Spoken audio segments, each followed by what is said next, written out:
Bonjour tout le monde, j'espère que vous allez bien. Aujourd'hui je vous reviens avec une nouvelle vidéo pour vous faire un point lecture sur ce que j'ai lu au mois de juin. Alors je vais commencer par le seul et unique documentaire que je voulais lire, qui s'appelle donc Les bases de la couture. Tous les secrets de couturière expliqués. Alors c'est publié aux éditions Easy à 5,95 €. Ça va, c'est pas très cher.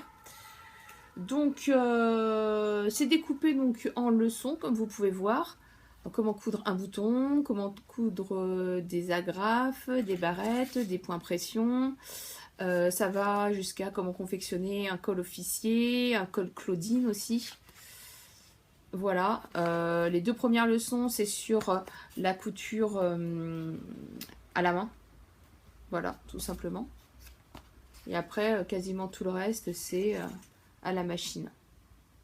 C'est super bien fait, c'est super bien expliqué. Pour les débutants, c'est absolument génial. Donc, je vous le conseille vraiment fortement. Ensuite, j'ai lu le manga Re Hello, que je n'ai plus parce que je l'avais emprunté à la médiathèque. Je l'ai rendu. Je vous en parlerai plus longuement dans une vidéo spéciale manga, donc je ne vais pas m'étaler aujourd'hui dessus, mais c'était un bon shoujo. En tout cas, les 4 premiers tomes m'ont donné envie de lire la suite. J'ai lu aussi chez Nathan 20 allées de la danse, le tome 1, Amis et rivales d'Elisabeth Barfetti. C'est dans leur collection Le Petit Fernand. Alors ça se passe dans les coulisses de l'opéra, comme c'est inscrit ici, hein, l'Opéra National de Paris. Donc en fait la collection va se diviser avec chaque personnage. Donc là on suit Maïna, qui est donc la martiniquaise du groupe, et qui refuse en fait la compétition, qui n'est que amour et gentillesse envers les autres, mais les autres vont lui faire comprendre également qu'il faut elle sait bien de s'occuper des autres, mais c'est bien aussi de s'occuper de soi. Donc c'était un bon moment de lecture autour de la danse, de l'amitié. C'était très très sympathique à lire. En plus, vous voyez, c'est écrit très gros, donc pour les jeunes filles qui veulent commencer à lire toutes seules vers 8-9 ans et qui aiment la danse, franchement, je conseille cette collection. J'ai lu aussi, et je l'avais fini très rapidement parce que j'ai rencontré l'auteur grâce aux éditions Gallimard en début de mois, le livre de Ruta Sepetys, Le 7 de nos larmes, pardon. Donc paru chez Gallimard dans la collection Scripto. Donc je ne vais pas m'étaler dessus parce que je vous ai déjà fait une vidéo sur ce livre que je ne... Enfin voilà, je peux que vous conseiller de le lire, il est absolument génial. Lisez-le, lisez-le, c'est un très très très bon roman historique.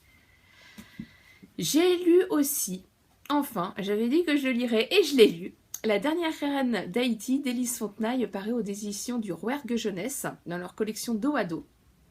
Donc Élise Fontenaille écrit beaucoup de romans historiques sur des faits qui sont méconnus. Donc elle avait écrit notamment Les Trois Sœurs et le Dictateur, qui était absolument sublime, un superbe roman historique, je ne peux que vous conseiller la lecture, dont l'action se passait en République dominicaine. Donc là on est en Haïti, en 1492 à l'arrivée de Christophe Colomb, et en fait on voit l'envers du décor, c'est-à-dire que nous quand on l'étudie, c'est Christophe Colomb a découvert l'Amérique, il a civilisé entre guillemets les peuplades de là-bas, et voilà, et c'est tout. Non, c'est plus compliqué que ça. Là, on voit dans ce roman qui est très court, hein, mais ça suffit. En fait, il n'y a pas un mot de trop. C'est de la vraie dentelle, c'est magnifique. Que en fait, la colonisation s'est faite de façon très violente, qu'ils ont été, ils ont été extrêmement maltraités, ils ont été réduits en esclavage, et que le peuple taïno n'existe plus parce qu'il a été complètement anéanti en moins d'une dizaine d'années par les conquistadors espagnols. Donc voilà. Moi je connaissais déjà parce que je suis une passionnée d'histoire de Porto Rico. C'est la même peuplade qu'il y avait en Haïti. Vraiment, je ne peux que vous conseiller de lire ce roman. Il est vraiment très court et vous endormirez moins bête le soir en fait. Et je n'ai pas fini, mais je suis en cours de lecture, donc La fille du papillon d'Anne Mulpas. Donc je peux pas trop vous en parler parce que je l'ai pas fini. Donc voilà, bon pour l'instant, donc c'est le journal de Solveig. son journal intime. Et pour l'instant, écoutez, c'est un bon moment de lecture. J'ai aussi lu pendant le mois de juin le tome 2 du Club des 5. Alors, le nom original, c'est juste le Club des 5. Ils l'ont remanié il n'y a pas longtemps pour l'appeler le Club des 5 et le passage secret. Ce qui n'est pas bête parce que ça parle effectivement d'un passage secret.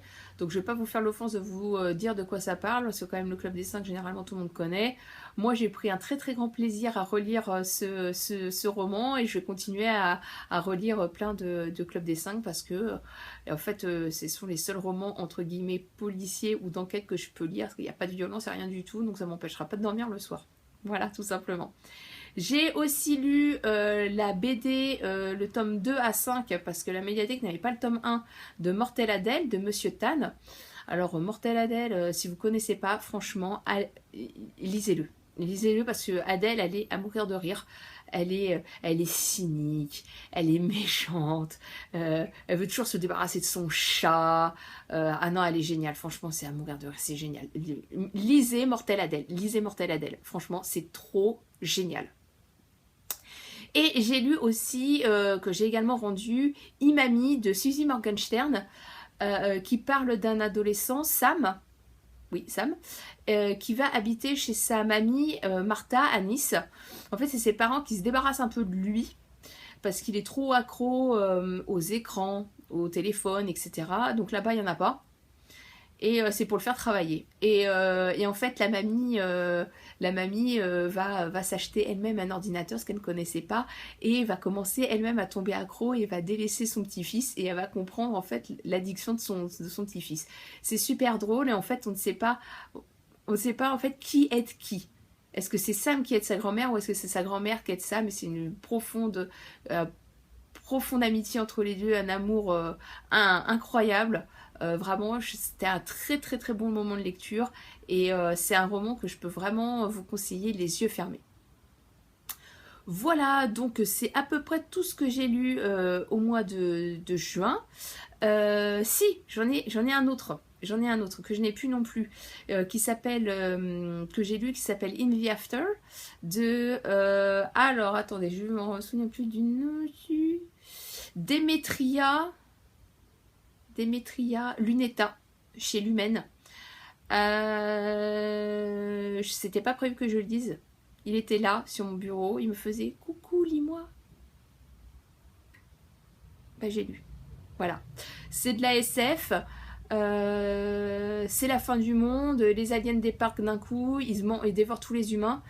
Et on suit Amy qui va réussir à survivre grâce à son père en fait, qui était très très écolo et qui donc a mis une clôture électrifiée autour de sa maison qui marche à l'électricité solaire.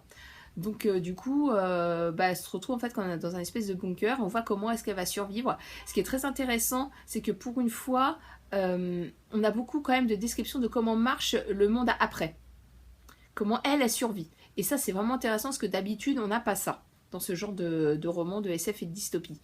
Bien sûr, d'autres choses vont arriver que je ne peux pas vous dire, autrement ça ne servirait à rien. Moi, j'ai beaucoup aimé ce tome 1. Et je vais sans doute lire le tome 2 pour le mois de juillet. Voilà, donc ça va clore ce que j'ai lu au mois de juin. J'espère que ça vous donnera des idées de lecture pour vous aussi. Et je vous dis à bientôt dans une nouvelle vidéo. Au revoir!